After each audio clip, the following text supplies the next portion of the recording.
আসসালামু আলাইকুম রহমতুল্লাহি ওয়া বারাকাতুহু আউযু বিল্লাহি মিনাশ শাইতানির রাজিম বিসমিল্লাহির রহমানির রহিম ওয়ালা তাকুলু আমওয়ালাকুম বাইনাকুম বিল বাতিল অন্যায়ভাবে পরস্পরের সম্পদ খেও না, ভক্ষণ করো না, গ্রাস করো না।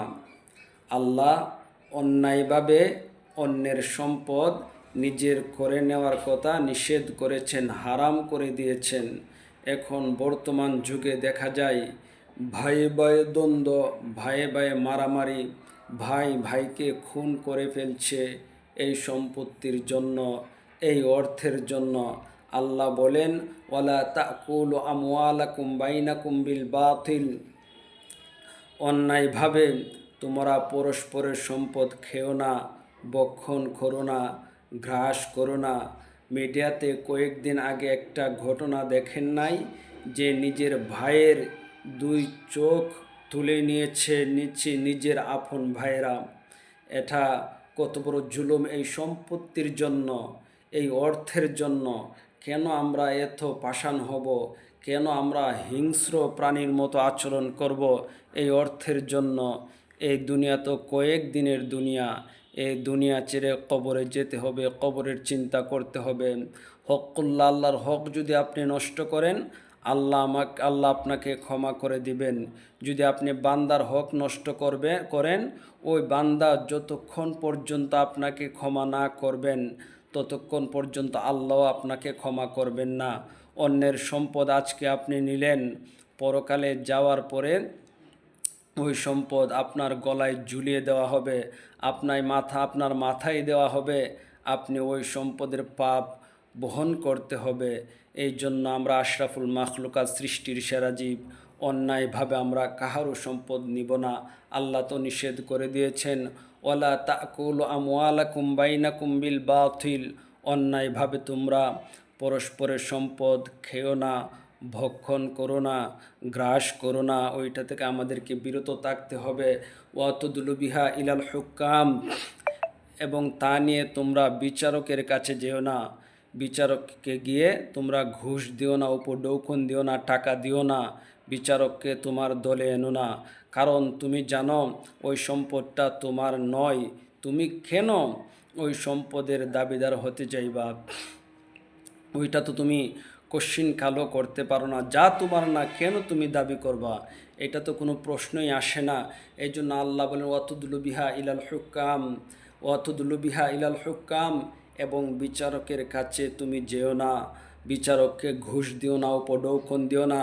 লিতাকুলু ফারিকাম মিন আমওয়ালিন নাস, লিতাকুলু ফারিকাম মিন আমওয়ালিন নাস, মানুষের সম্পদের কিছু অংশ যাতে তুমি খেতে পারো, ভক্ষণ করতে পারো।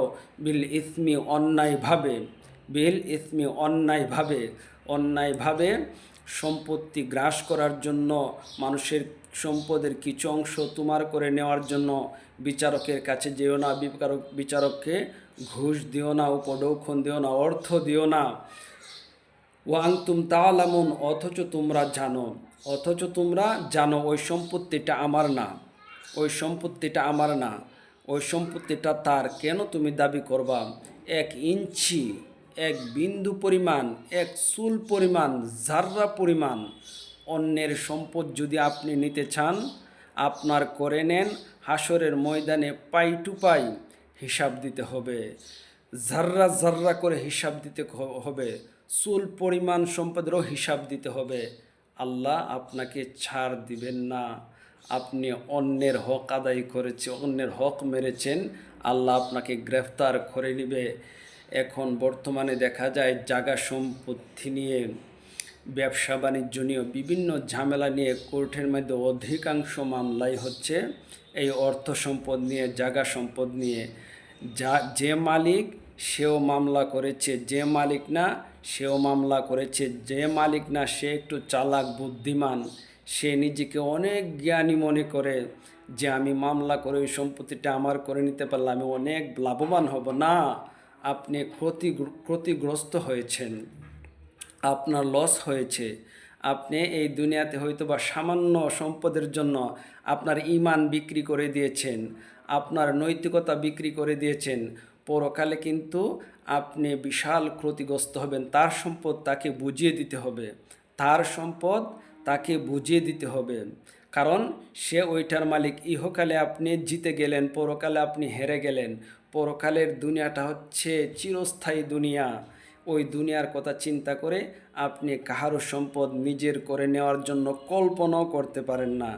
আপনি ওই ধরনের চিন্তা ভাবনাও করতে পারেন না। আরেকজনের সম্পদ রাস্তার মধ্যে পড়ে আছে, ধরেন 1 ইঞ্চি মানে জাররা পরিমাণ সম্পদ, ওইটাকে কেন আপনি হাতিয়ে নেবেন? আর ব্যবসায়ীর দোকানে আপনি গিয়ে ডাকাতি করে অর্থ সম্পদ নিয়ে গেলেন, কেন আপনি করবেন? অন্যের জায়গা আপনি নিয়ে গেলেন, কেন আপনি করবেন? আর এই দুনিয়া তো ক্ষণস্থায়ী। আপনি তো কয়েকদিন পরে কখন যে মরবেন আপনি, এটাও তো আপনি জানেন না। আপনাকে যদি প্রশ্ন করা হয় আপনি কখন মারা যাবেন, আপনি এটা বলতে পারবেন না। এখনই মরতে পারেন, কিছুক্ষণ পরে মরতে পারেন, 1 বছর 2 বছর 5 বছর পরে মরতে পারেন। মরতে তো হবেই। কেন আমরা অযথা অন্যের সম্পদ দখল করে নেব? একজনের আইল কেটে, জমির আইল কেটে আমার জমি কেন প্রশস্ত করব, আমার জমি কেন বড় করব? এটা তো বড় করার কোনো প্রশ্নই আসে না। আল্লাহ যেন আমাদের সবাইকে এই সব হারাম কাজ থেকে বাঁচিয়ে থাকতে পারি, সেই রকম তৌফিক দেন। আমিন।